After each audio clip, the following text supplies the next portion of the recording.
Students, eighth question of this exercise is if the non-parallel sides of a trapezium are equal, prove that it is cyclic.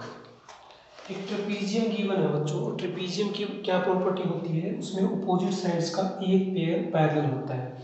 तो हमने यहाँ पे A B और C D ये parallel ले लिया, A B और C D, जबकि इसकी नॉन पैरेलल साइड जो है यानी कि A D and B C ये दोनों इक्वल दे रखी है।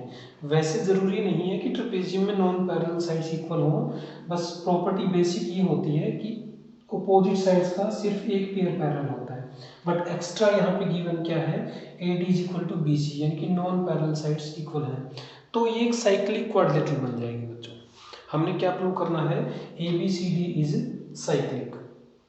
तो यहाँ ये दो मेथड से क्वेश्चन हो सकता है बच्चों।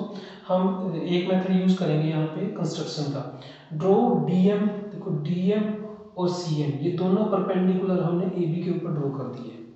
ओके, अब हमारे पास यहाँ पे दो ट्रायंगल्स हैं, एक ये डी ए एम और एक दूसरी है सी बी एम। ये दो ट्रायंगल्स हैं, इन्हीं को हमने कॉन्ग्रुएंट प्रूव करना है। अब सबसे पहले देखो बच्चों, एक तो एंगल है ए और एक एंगल है ये कंप्लीट डी एंगल। ठीक है, हमने 6th चैप्टर में पैरेलल लाइंस के क्वेश्चन किए थे। पैरेलल लाइंस में कुछ इस तरह की होती है, ये ट्रांसवर्सल होती है।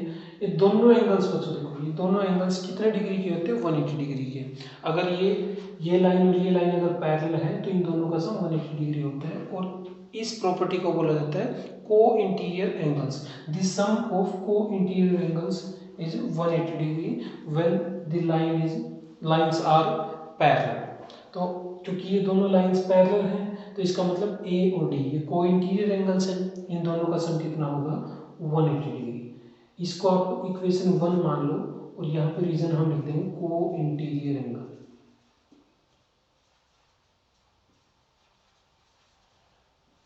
एंगल्स। ओके, इसके बाद ट्रायंगल्स पे आते हैं बच्चों। अच्छा, साइक्लिक प्रूव करना है हमें एबीसीडी को। साइक्लिक क्वाड्रिलेटरल की प्रॉपर्टी क्या होती है कि उसके अपोजिट एंगल्स का सम 180 डिग्री होता है। जैसे यहाँ डी और बी एंगल है, ए और सी एंगल है, डी और बी का सम हम 180 डिग्री दिखाना चाहते हैं, तो अगर इनके अपोजिट एंगल्स का सम 180 डिग्री हो गया, it means this is cyclic. कभी भी कोई भी क्वाड्रिलेटरल को साइक्लिक प्रूव करना है आपने, तो आप अपोजिट एंगल्स का सम 180 डिग्री शो कर दो, और दोनों पेयर का भी जरूरी नहीं, सिर्फ एक पेयर का ही प्रूव कर दो, क्योंकि 360 तो चारों का सम होता है। अगर हमने इन दोनों का सम 180 डिग्री दिखा दिया तो ऑब्वियसली ये दोनों कितने के बच जाएंगे, 180 डिग्री के बच जाएंगे। तो हम यहाँ पे बी और डी का सम 180 डिग्री दिखाना चाहते हैं। ठीक है, अब हमने लिखा a plus D is equal to 180 degree. अगर मैं a और b को इक्वल दिखा दूँ कॉन्ग्रुएंसी की हेल्प से, अगर a और b को एंगल को इक्वल दिखा दें अपन, तो a की जगह यहाँ b पुट कर देंगे हम, तो b प्लस डी 180 डिग्री हो जाएगा।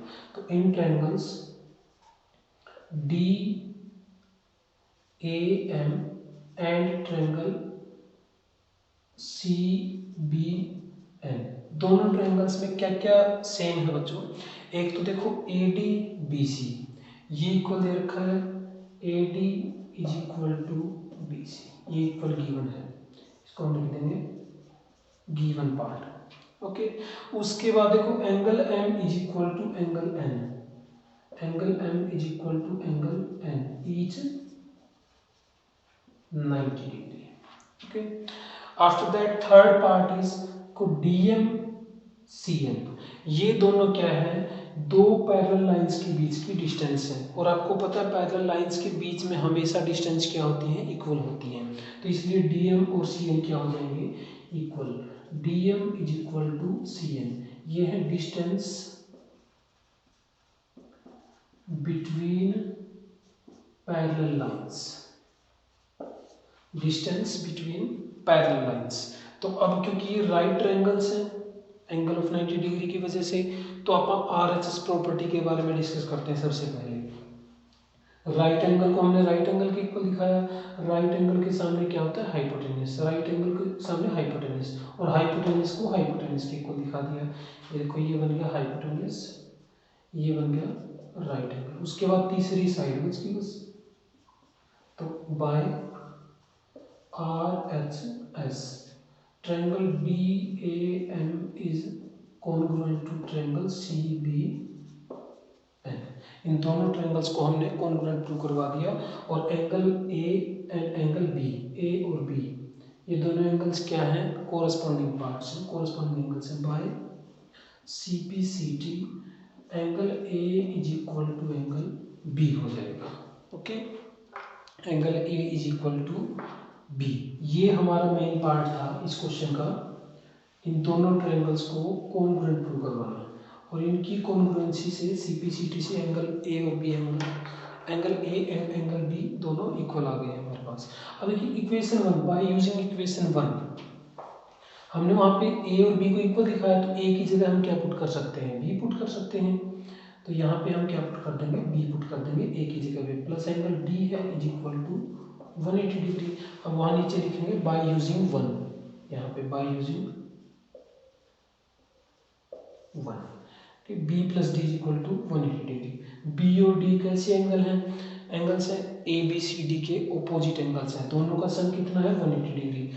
This implies angle A plus angle C is equal to also 180 degree, because चारों एंगल्स का सम, किसी भी क्वाड्रिलेटरल के चारों एंगल्स का सम 360 डिग्री होता है।